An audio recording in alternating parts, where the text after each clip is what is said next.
yes, I'm having a drink. I'm single. I'm in this big bougie hotel on my own. The least I deserve is a drink, please.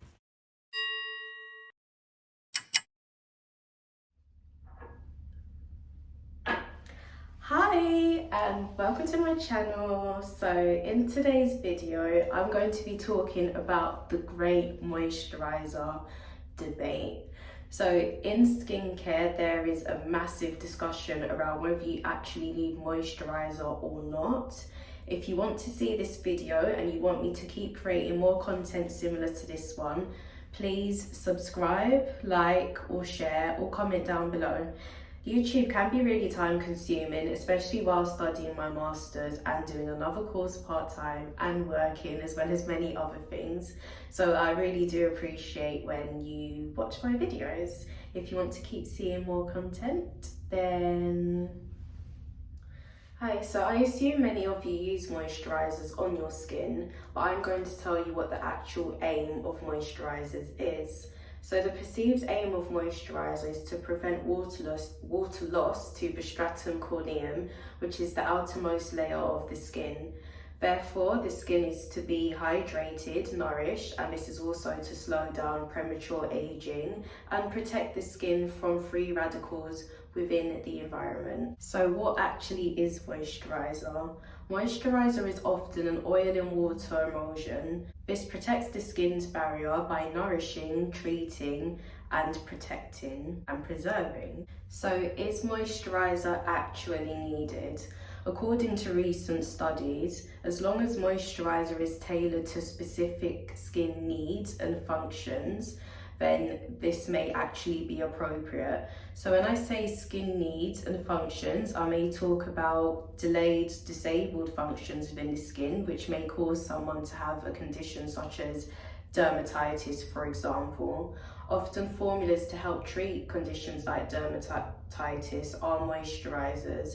These may be steroid cortisone creams, which can actually help to improve the individual and their situation. The result of this moisturiser, specifically for dermatitis, being able to help individuals with their situation is often as the moisturisers provided are evidence-based.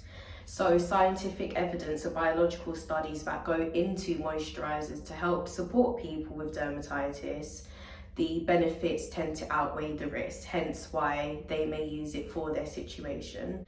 Recent studies further show that moisturisers may not entirely be useful depending on the individual and their needs and their regime.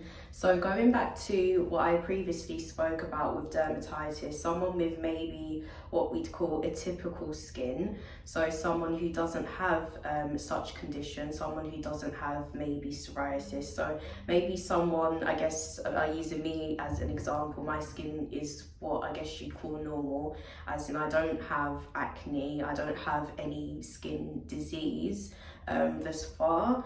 So someone like me may not entirely benefit from moisturiser, as these studies often do show that moisturisers just make your skin feel comfortable. As such, the moisturiser doesn't actually do anything for your skin at all. So I know often on, I've seen a lot of adverts, as I'm sure many of you have as well, claiming that, moisturisers do all these things, helping you to look younger and, all these theories, and it can be very misleading, especially if you do not have a scientific background. With scientific background, it can be very easy for you to use specific literature guides and websites and actually go in depth and research, the benefits of this study, the limitations of this study, what were the subjects used. When I say subjects, I mean participants. So, commonly on adverts at the bottom of the screen, if you even read the bottom of the screen, it may actually say like 68% of participants agreed, but it's like, what about these participants? What were their skin types? What were their ages? What countries are they from? Do they have any affecting disabilities? Like, there's all these different individual characteristics and factors which can sway evidence, and you know, if you don't know this, it can be very difficult to judge whether a product may entirely be right for you. So that is something to consider when it does come to products like, you know, moisturizers, as it's not something that you need. Okay, so going back to the biology of the skin, I spoke about the stratum corneum, which is the outermost layer of the skin. So this outermost layer of the skin, the stratum corneum, consists of lipids, which is the fat within your skin, as well as what we call corneocytes. So those are dying and dead skin cells. The study that I read claimed the stratum corneum is made of 10% water. The stratum corneum then becomes 5 to 6 times its weight once a moisturizer is applied. As a result, the water stimulates desquamation, which we call basically getting rid of dead skin cells on your face. So this is why when we do not only apply moisturizers, but serums such as hyaluronic acid, which help to keep the moisture in your skin anyway, it's recommended that the skin is damp. Without water, the corneocytes tend to accumulate, which means that your skin cannot get rid of these dead skin cells properly, therefore building up, increasing oil production, and we know what that means. Spots. Yes. So think twice, think very carefully before you pick up a moisturizer. I know specifically in particular cultures, I'll speak from my background, but like growing up, my face was creamed with like petroleum jelly or Vaseline and stuff like that. You can actually think like the thickness of that whole formula just clogging your skin, clogging your pores, stopping the corneocytes from doing their job. Like, it's quite scary. Finally, I'm going to talk about Dr. Zane Obagi. I'm a massive fan of Obagi products. People that know me very well know that I was using the New Derm system for around a year. But Dr. Obagi is a pioneer when it comes to skin and skin health. He's formulated the New Derm system, Zedo Skin Health, Cleansiderm, and I'm sure there's other lines to what he's developed as well. He's a board certified dermatologist based in Hollywood, California, and he's been doing this for over 30 years. I believe it's 33 years. So when this guy talks, we listen. So Dr. Zane Obagi has a lot to say when it comes to moisturizers. So particularly with his approach to skin, he is, very quite heavy on the idea that we don't need moisturizers at all. What actually happens, in his words, is that the mother cells within the epidermis cannot do their job. So, as I also previously mentioned, the dead skin cells, they tend to just accumulate and then they cannot shed as they need to, causing damage basically within the skin.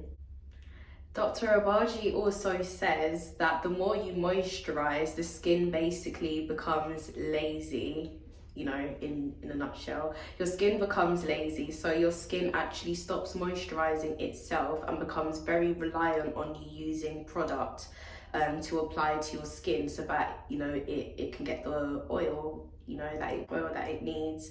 If you actually look into this, you will see that quite a few dermatologists do agree that moisturizer is not recommended for the skin. So overall, relying on moisturizers, it stops your skin from producing an efficient amount of oil.